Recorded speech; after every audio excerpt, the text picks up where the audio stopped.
there have been allegations that some members of Congress Naku po! nakatanggap ng envelope, nakatanggap ng maleta.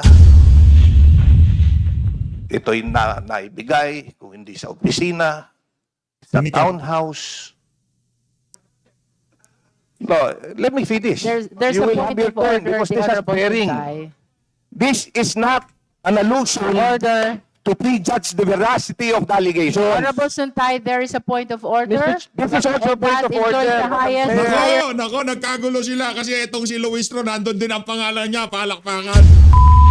Ayun na nga mga kababayan, yung in-endorse yung impeachment complaint nitong si Ortega at nitong si Benny Abante, ang ating pag-uusapan dito sa video na to. Pero bago yan, sa like at sa subscribe, masaya na ho tayo dyan sa mga susumal sa ating community. Yung join button nandyan lang ho sa baba. Part 3 na ho tayo ng ating video. Umpisa na ho natin to. Game! Now we Boom. proceed to the fourth impeachment complaint.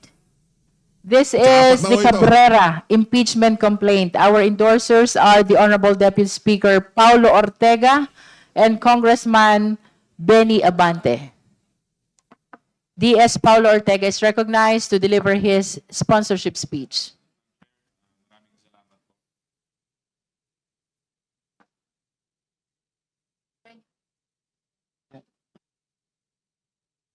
Maybe you can use Kong Chel's microphone first. Nako, itong si Ortega, oh.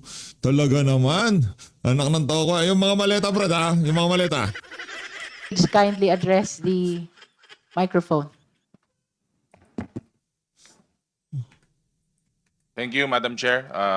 The Honorable Abante has agreed to let me experience the senior citizen lane, a courtesy lane for today's endorsement statement.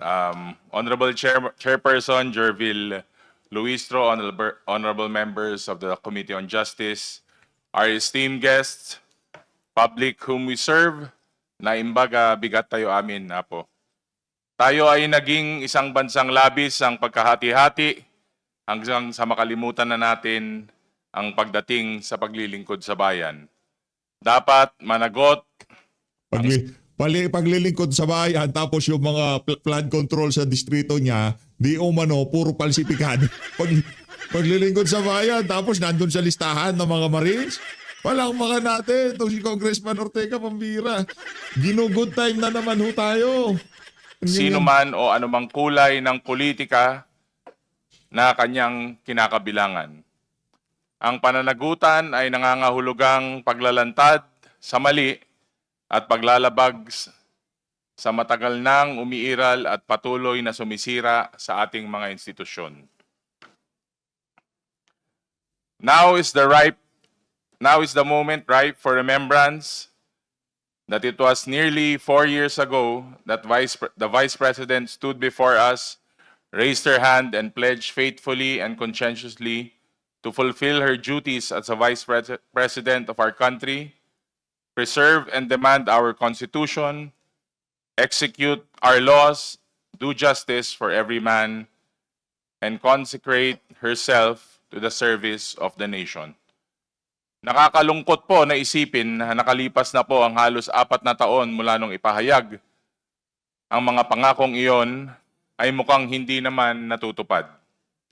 Sa kasalukuyan, ang Vice Presidente ay nahaharap sa mga aligasyon at paratang ng pagtataksil sa tiwalang ipinagkaloob sa kanya ng taong bayan. Mga aligasyon na hinggil sa umiiral na kultura at panunuhol at ibang katiwalaang matagal nang sumisira sa integridad ng ating institusyon. Culpable violation of the Constitution, betrayal of public trust, graft and corruption, at iba pang mabibigat na krimen.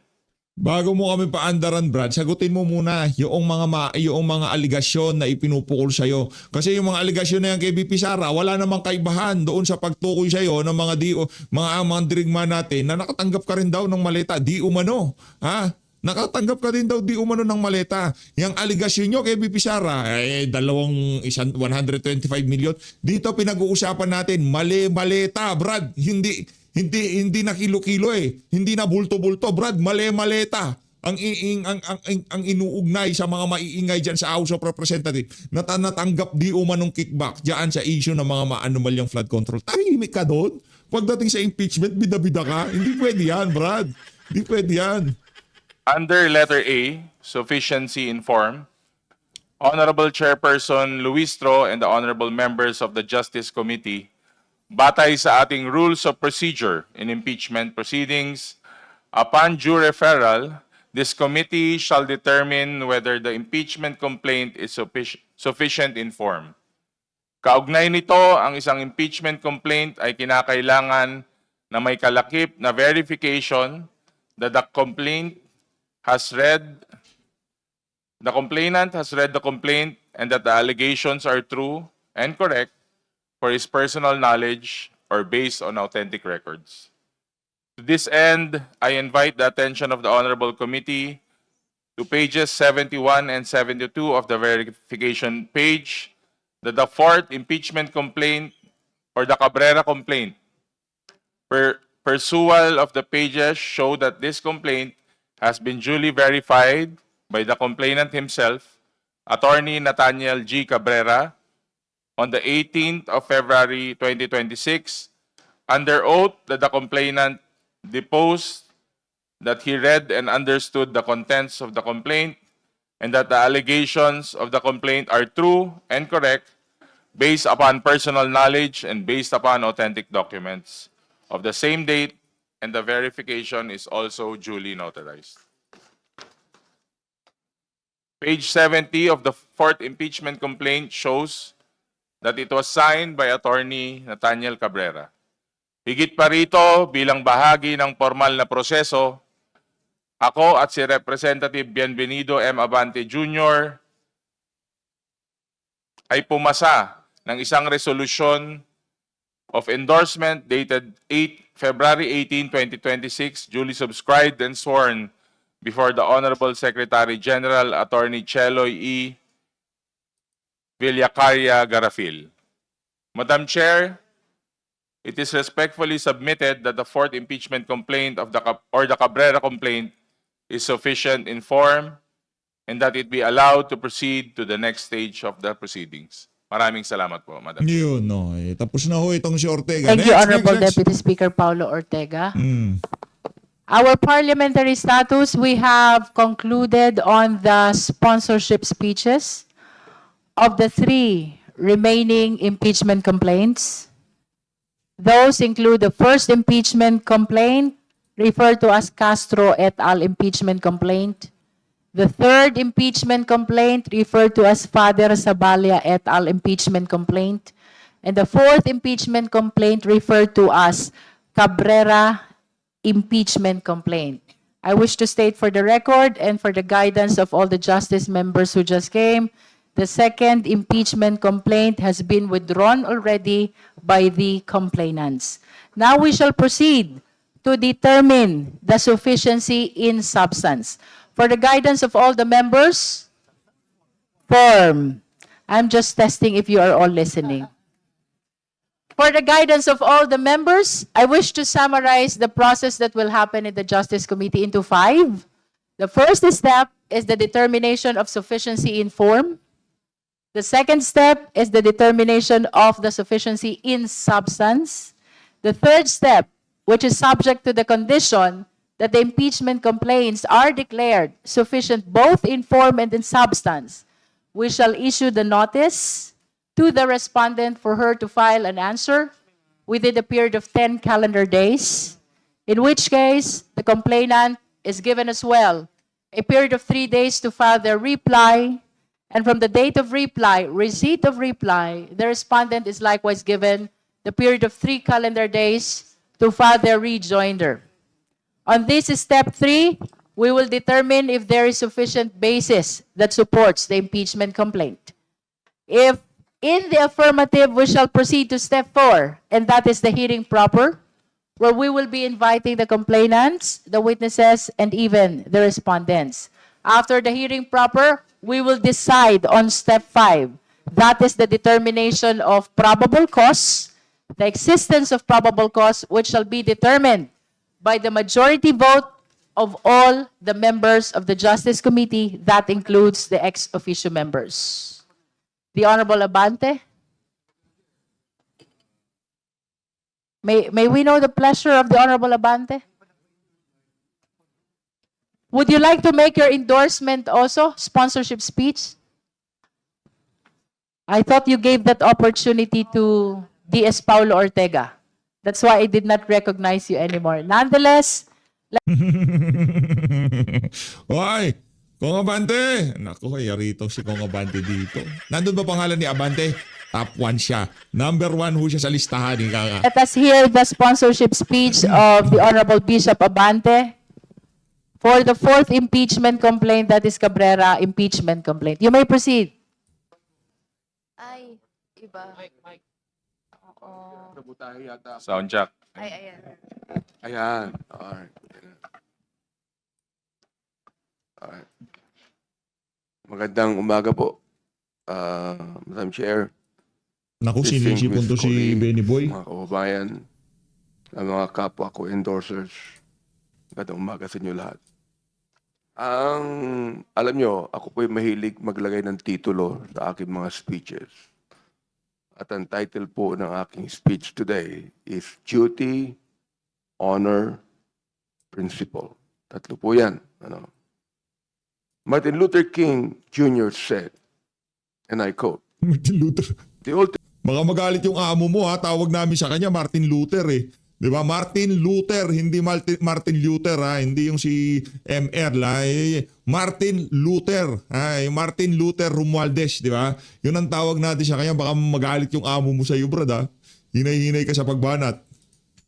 ultimate tragedy is not the oppression and cruelty by the bad people, but the silence over that by the good people. End of quote.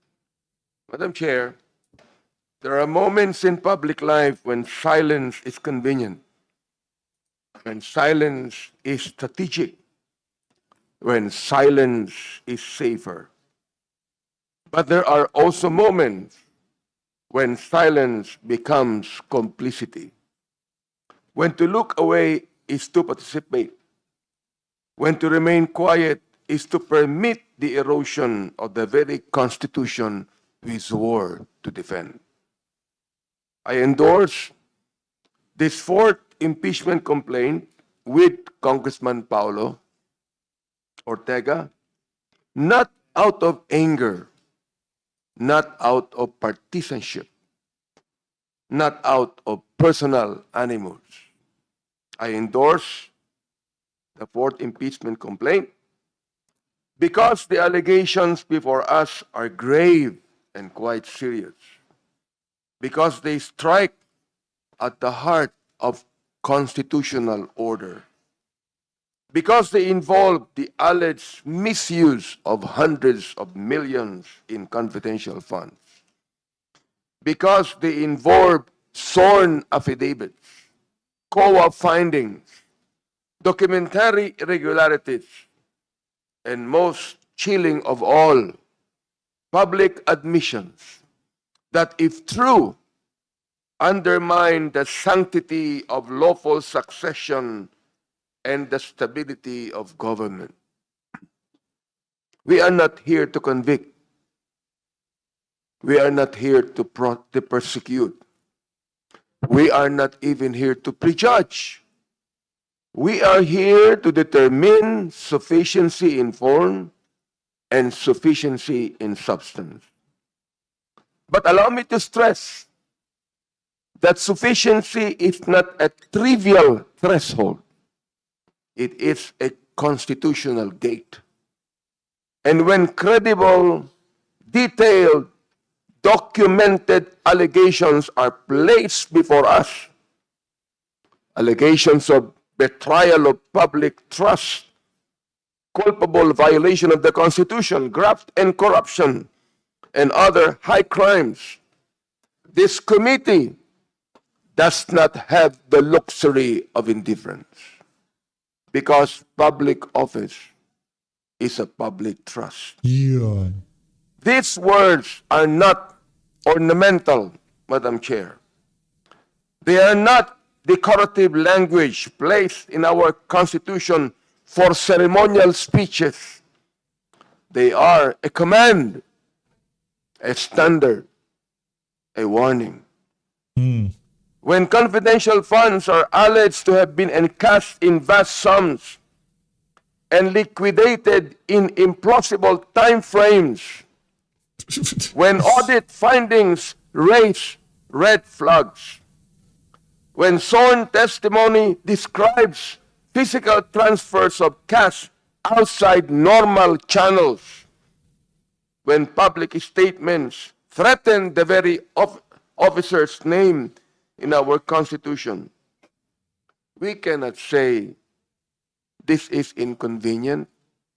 We cannot say this is politically difficult. We cannot say let someone else handle it. Why? Because this is our constitutional duty.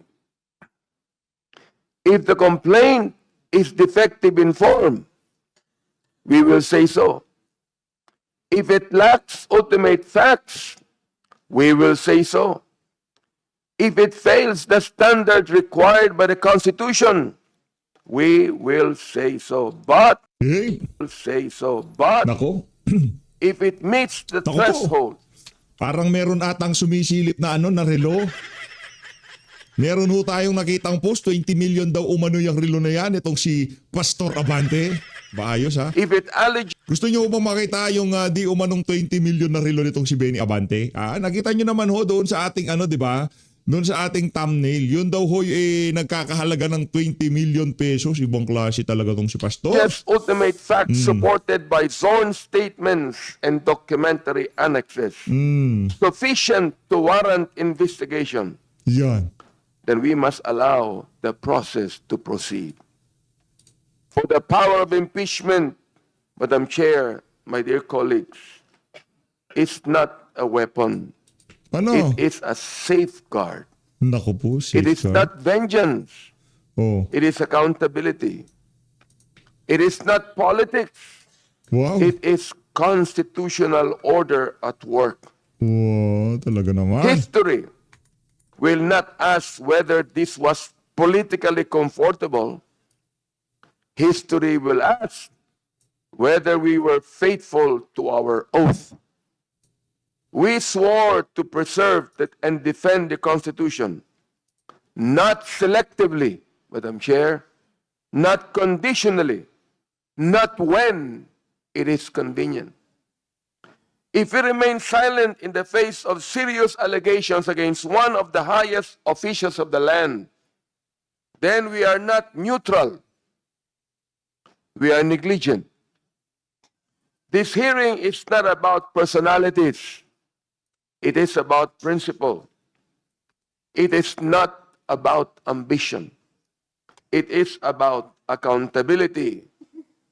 It is not about 2028. It is about 1987, the Constitution that binds us all.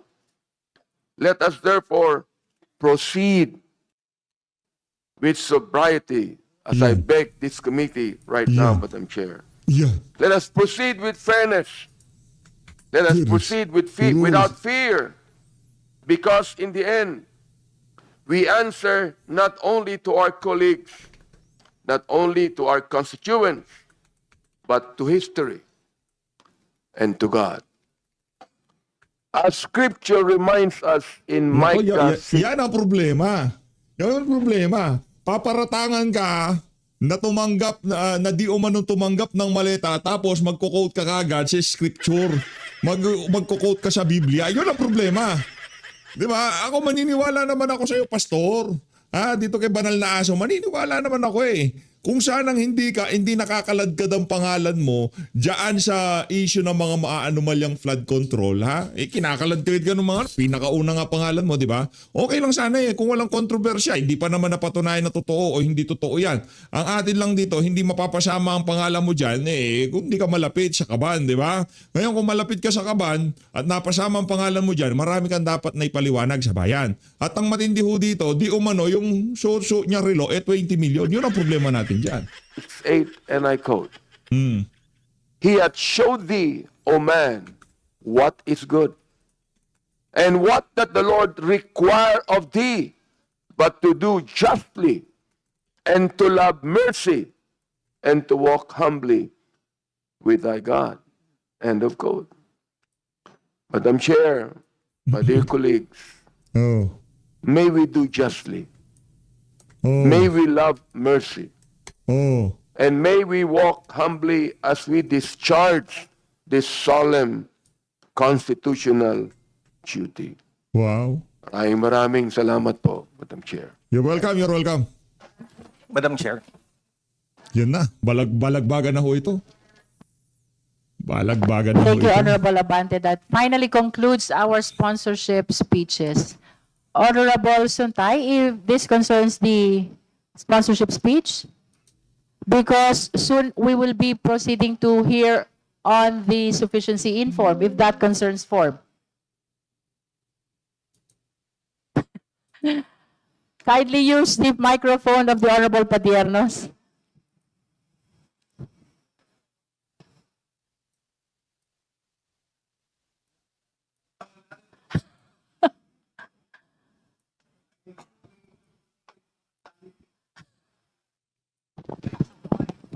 That's only the microphone.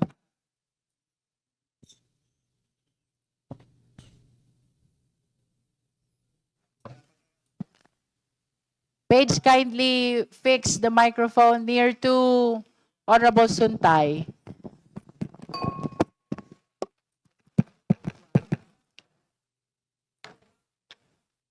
Hello po. Ayan. Nako, yan na. Yan na. Wala, may na-technical nila ngayon. Parang wala na ata silang gana dyan sa House of Representatives. Parang di sila areglado, di kagaya ng dati. Pambihira.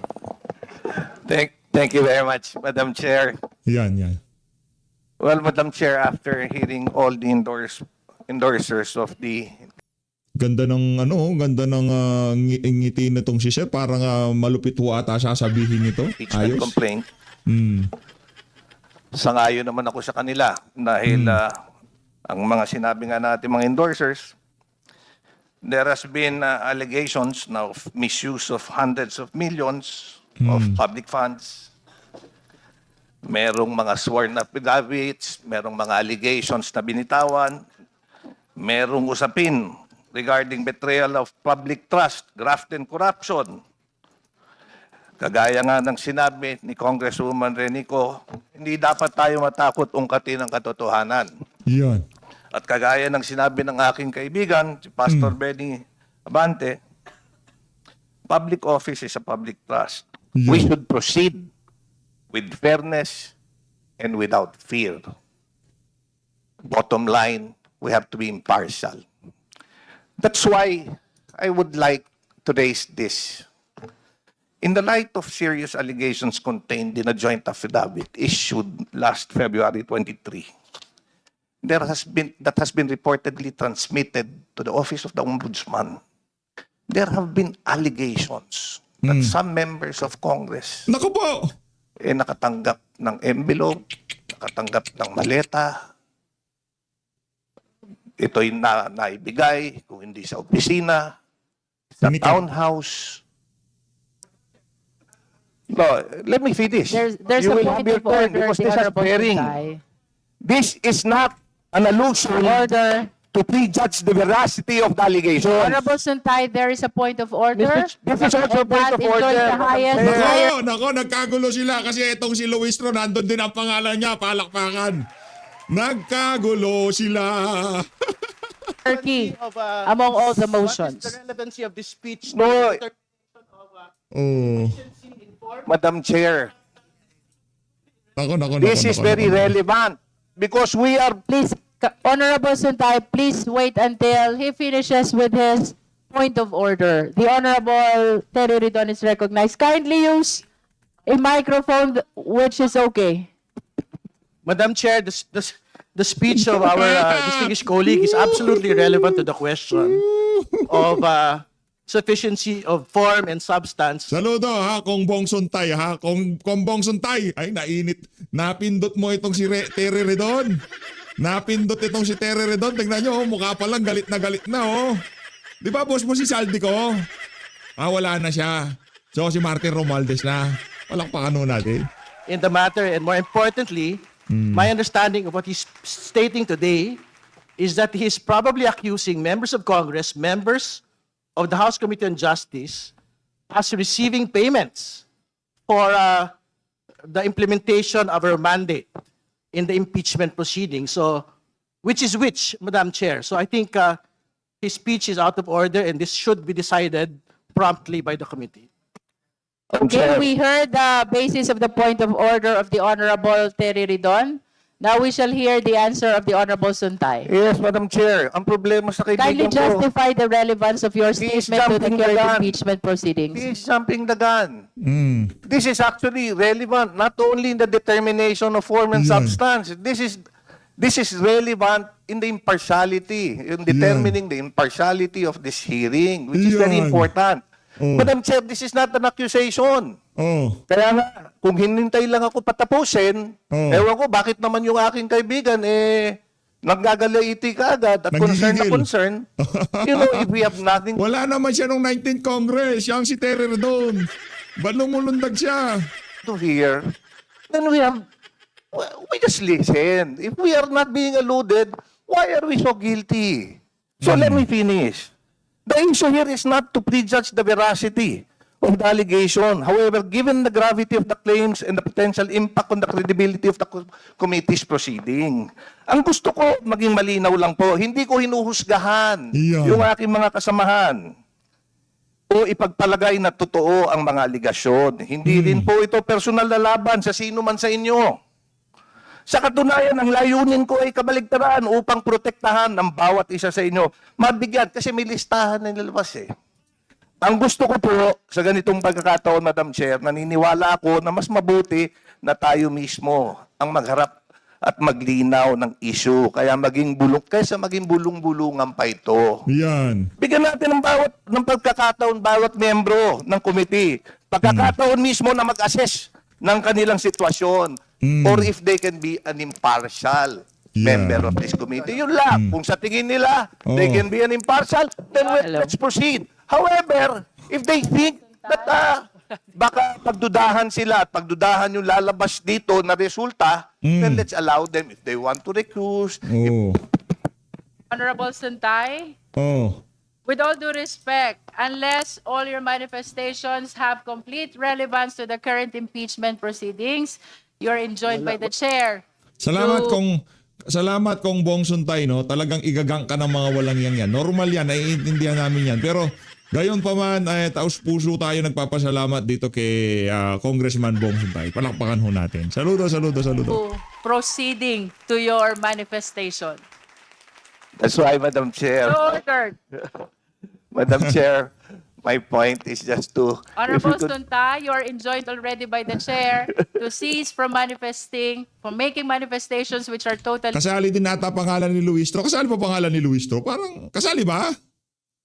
Nandun ba yung pangalan ni Luistro doon sa mga di umanong tumanggap ng pera galing sa kickback? Kasali ba itong irrelevant to our current proceeding. Okay, thank you, Nako Madam po. Chair. But as I Thank mentioned, you. this goes to the impartiality of the committee. You are Thank you assured very of the impartiality of the Justice Committee. Uy, Now we di shall nga. proceed to the determination of sufficiency in form. Thank you, Honorable Suntay. Ayan. We will be Ang mga ano na yan, itong katabi niya na to. Tapos na rin ho political career ng mga ano na yan, yung mga individual na yan. suspending for 2 minutes to fix all the microphone. Yung, To the determination of sufficiency in form. Madam If the other Chair. members, Madam the Chair. Honorable Diaz-Guerin. Madam Chair, prior to proceeding with the indulgence of the members of this committee, since the allegations were binubulungan na nitong si Abante, oh. Tapos sabay lamutak sa braso nitong si Luistro. Yan ang gusto ni Luistro.